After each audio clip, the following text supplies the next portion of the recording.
الحمد لله الحمد لله وكفى وسلام على عباده الذين اصطفى. أما بعد فأعوذ بالله من الشيطان الرجيم.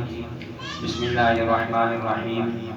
لقد من الله على المؤمنين إذ بعث فيهم رسولا من أنفسهم يتلو عليهم آياته ويزكيهم ويعلمهم الكتاب والحكمة وإن كانوا من قبل لفي ضلال مبين.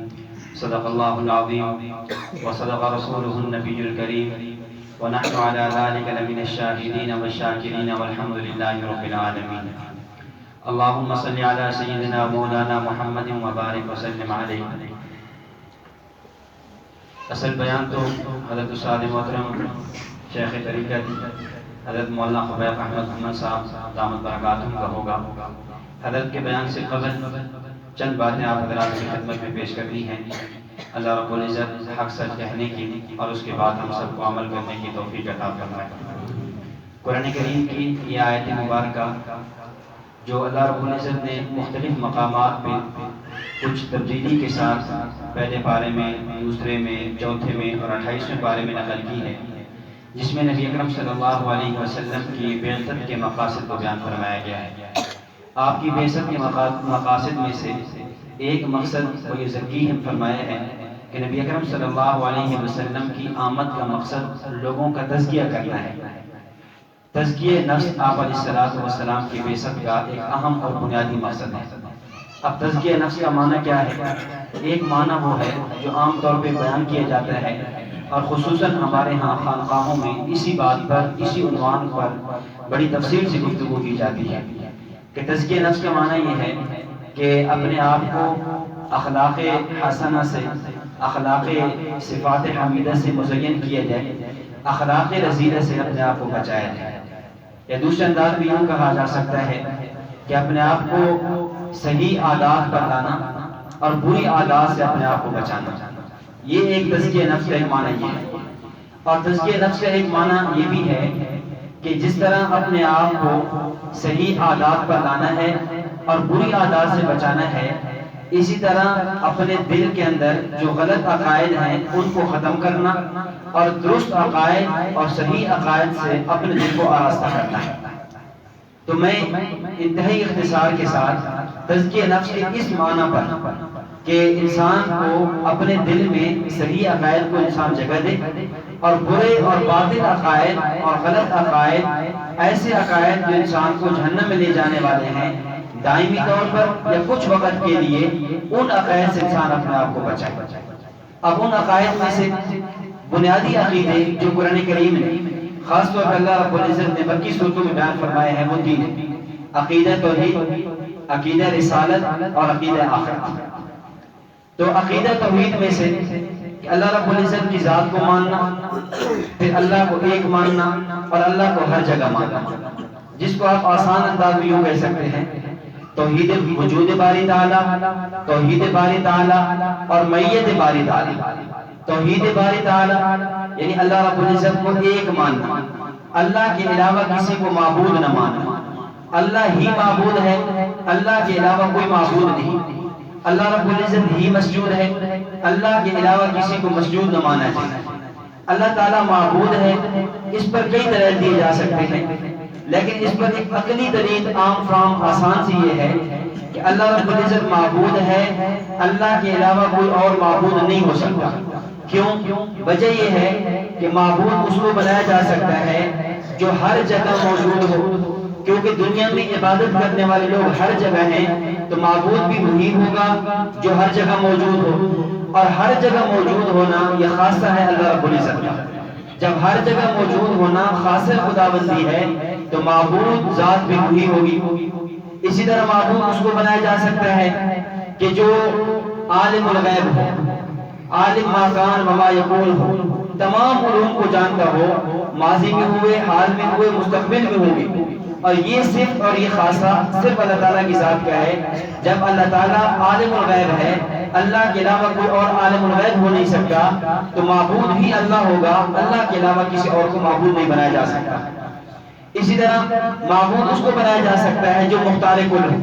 مختار کل کا معنی اگر اس کی عبادت کرے تو وہ اس عبادت پر خوش ہو کر جزا میں جنت دے دے، اور اگر اس کی عبادت چھوڑ دی جائے تو وہ ناراض ہو اور سزا میں جہنم دے دے۔ اور یہ خاصہ اور یہ صرف اللہ رب العزت کی ہے، لہذا اللہ کے علاوہ کسی کو معبود نہیں بنایا جا سکتا۔ تو پہلا عقیدہ توحید کے حوالے سے کہ اللہ تعالیٰ کی ذات کو معبود ماننا، اللہ کے علاوہ کسی اور کو معبود نہ سمجھنا، اللہ کے علاوہ کسی اور کو مشکل کشا نہ سمجھنا، اللہ کے علاوہ کسی اور کو حاجت روا نہ سمجھنا، اللہ کے علاوہ کسی اور کو بگڑی بنانے والا نہ سمجھنا، اللہ کے علاوہ کسی اور کو اولاد دینے والا نہ سمجھنا۔ تمام صفات جو ہیں جو اللہ تعالیٰ کی ذات کے ساتھ مختص ہیں وہ اللہ کے ساتھ خاص کرنا اور اللہ ہی کے آگے جھکنا، اس کا نام ہے اللہ کو معبود جاننا۔ اور دوسرا عقیدہ رسالت کے حوالے سے کہ انبیاء کرام علیہ الصلوۃ والتسلیمات معصوم ہیں، انبیاء کرام علیہ الصلوۃ والسلام کو معصوم سمجھنا۔ معصوم کا معنی کیا ہے؟ معصوم کا معنی یہ ہے کہ اللہ تعالیٰ نبی سے گناہ ہونے نہیں دیتے۔ نبی کی فطرت اور طبیعت اللہ تعالیٰ ایسے بنا دیتے ہیں کہ نبی سے نہ صغیرہ گناہ ہوتا ہے، نہ کبیرہ گناہ ہوتا ہے، نہ سہون ہوتا ہے، نہ آمدن ہوتا ہے، نہ جان بوجھ کے ہوتا ہے۔ اللہ رب العزت جو انبیاء بھیجتے ہیں وہ انبیاء گناہوں سے محفوظ ہوتے ہیں، گناہوں سے پاک ہوتے ہیں۔ اس پر کئی دلائل ہیں۔ عقلی دلیل اس پر یہ ہے انبیاء کرام علیہ السلام کے معصوم ہونے پر کہ ہمارا اہل سنت والجماعت کا عقیدہ اور نظریہ یہ ہے کہ اللہ تعالیٰ نبی کو اور امتی دونوں کو مٹی سے بناتے ہیں۔ فرق یہ ہے کہ امتی کی تخلیق جس مٹی سے ہوتی ہے وہ زمینی مٹی ہے، اور نبی کی تخلیق جس مٹی سے ہوتی ہے وہ جنت کی مٹی ہے۔ تو امتی کی تخلیق بھی مٹی سے، نبی کی تخلیق بھی مٹی سے، لیکن امتی جس مٹی سے بنتا ہے وہ زمینی مٹی ہے، اور نبی کی تخلیق جس مٹی سے ہے وہ جنت کی مٹی ہے۔ جب دونوں کی مٹی میں فرق ہے، جب ہم جنت کی مٹی کو دیکھتے ہیں تو جنت میں خواص یہ نظر آئے کہ جنت میں اللہ کی نافرمانی نہیں ہے، جنت میں گناہ کا تصور نہیں ہے۔ تو جب نبی کی تخلیق ہی جنت کی مٹی سے ہوئی ہے تو اس نبی سے گناہ کیسے ہوگا؟ وہ نبی گناہوں سے پاک ہوگا۔ اس لیے ہمارا نظریہ یہ ہے انبیاء کرام علیہ الصلوۃ والتسلیمات معصوم ہیں۔ انبیاء کرام علیہ الصلوۃ والسلام کے علاوہ کسی اور کو معصوم نہ سمجھا جائے، یعنی نبی معصوم، اللہ کے نبی صلی اللہ علیہ وسلم معصوم بھی ہیں اور خاتم المعصومین بھی ہیں، یعنی آپ معصوم بھی ہیں اور آپ پر عصمت ختم ہے۔ آپ کے بعد کسی اور کو معصوم سمجھنا، ایک امام کو، دو امام کو، 12 اماموں کو معصوم سمجھنا یہ بھی غلط ہے۔ کیوں؟ اس لیے کہ جس طرح نبوت آپ پر ختم ہے، باقی کمالات آپ پر ختم ہے، اسی طرح کمالات میں سے ایک کمال عصمت بھی ہے۔ جس طرح دیگر کمالات آپ پر ختم ہو جاتے ہیں اس طرح کمال عصمت بھی آپ صلی اللہ علیہ وسلم پر ختم ہے، آپ کے بعد کوئی اور معصوم نہیں ہو سکتا۔ اور تیسرا عقیدہ صحابہ کرام رضوان اللہ علیہم اجمعین کے حوالے سے کہ صحابہ کرام محفوظ ہیں۔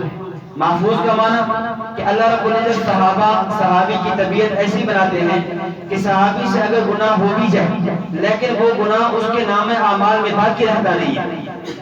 کیوں؟ صحابہ کرام رضوان اللہ علیہم اجمعین مومن، صحابہ کرام عادل، صحابہ کرام حجت، صحابہ کرام تنقید سے بالاتر، صحابہ کرام معیار حق۔ اسی طرح صحابہ کرام رضوان اللہ علیہم اجمعین محفوظ ہیں۔ اگر ان سے کچھ گناہ ہوئے بھی ہیں، تکوینی طور پر کچھ کرائے گئے ہیں، قیامت تک آنے والی امت کے لیے مسائل دروس سمجھانے کے لیے کچھ گناہ کرائے بھی گئے ہیں، لیکن وہ گناہ صحابہ کرام کے نام اعمال میں باقی نہیں رہ سکتے۔ اس پر دلیل صحیح مسلم کی وہ روایت ہے کہ ایک عورت سے جب زنا ہوا اور وہ نبی اکرم صلی اللہ علیہ وسلم کی خدمت میں آئی اور آ کر عرض کیا، یا رسول اللہ اقیم علی حدا، میرے اوپر حد قائم کیجیے۔ آپ علیہ السلام نے فرمایا، وہ حاملہ تھی، فرمایا چلی جاؤ، جب وضع حمل ہو جائے پھر آ جانا۔ پھر جب وہ آئی اور اس کو رجم کیا گیا، جب رجم کیا گیا تو حضرت عمر رضی اللہ تعالیٰ عنہ کہنے لگے، یا رسول اللہ اتصلی علیہا، کیا آپ اس عورت پر نماز جنازہ بھی پڑھیں گے؟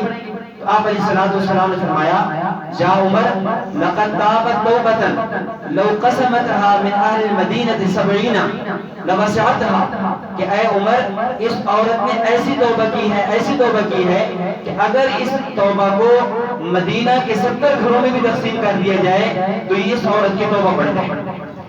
اب اس سے معلوم یہ ہوا اگر صحابی سے گناہ ہو بھی جائے تب بھی صحابی کے نام اعمال میں باقی رہتا نہیں ہے، اللہ تعالیٰ اس گناہ کو ختم کر دیتے ہیں۔ اور چوتھا اور آخری نظریہ ہمارا عقیدہ آخرت کے حوالے سے کہ آخرت کا ثواب عذاب قبر برحق ہے۔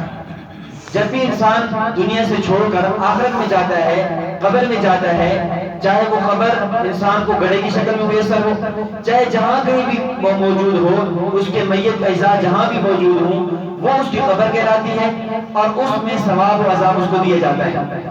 روح کا جسم کا روح کے ساتھ، روح کا جسم کے ساتھ تعلق جوڑ دیا جاتا ہے، اتنا تعلق کہ بقدر ما یتعلم و یتلذذ کہ انسان اس سے اپنی جسم سے راحت بھی محسوس کرتا ہے اور اس کی تکلیف بھی محسوس کرتا ہے۔ اور اس پر بھی کئی دلائل موجود ہیں، اور اس پر ایک وہ دلیل ہے کہ نبی اکرم صلی اللہ علیہ وسلم نے فرمایا، صحیح بخاری کی روایت ہے کہ لمبی روایت ہے، اس کا خلاصہ یہ ہے کہ جب مردہ کو، میت کو قبر میں رکھا جاتا ہے، وَتَوَلَّى عَنْهُ أَصْحَابُهُ، اور جو قبر جو ساتھ والے لوگ ہیں اس کو چھوڑ کر دفنا کر چلے جاتے ہیں، تو اس کے پاس فرشتے آتے ہیں، فَيَأْتِيهِ مَلَكَانِ، دو فرشتے آتے ہیں اور آ کر سوال کرتے ہیں، سوال من ربک من نبیک ما دینک، ان سوالات کے جوابات دینے کے بعد حدیث میں آتا ہے کہ اگر وہ مومن ہے تو اس کے لیے جنت کے دروازے کھول دیے جاتے ہیں، فیاتی من طیبها وروحها، جنت کی جو خوشبوئیں ہیں، جنت کی جو ہوائیں ہیں وہ آنا شروع ہو جاتی ہیں اور وہ محسوس کرتے ہیں۔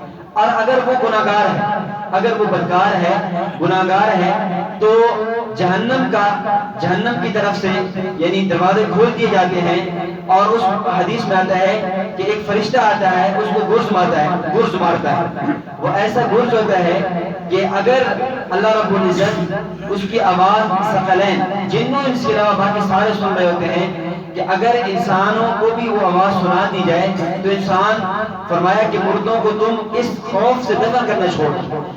اب اس سے معلوم یہ ہوا کہ قبر کا ثواب عذاب برحق ہے۔